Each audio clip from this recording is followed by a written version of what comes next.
Şimdi sizi setin en beyefendi birisine götürüyorum. Şimdi telefonu setin en çay bağımlısına götürüyorum. Evet, ben de telefonu setin en güldürenine veriyorum.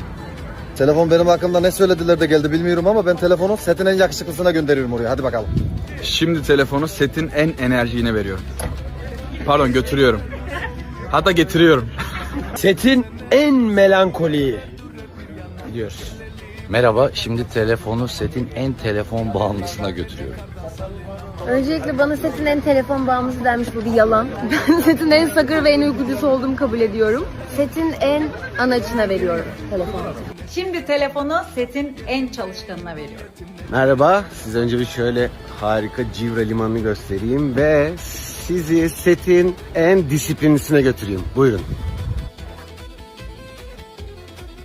Herkese merhaba, şimdi sizi setin en maskotuma götürüyorum.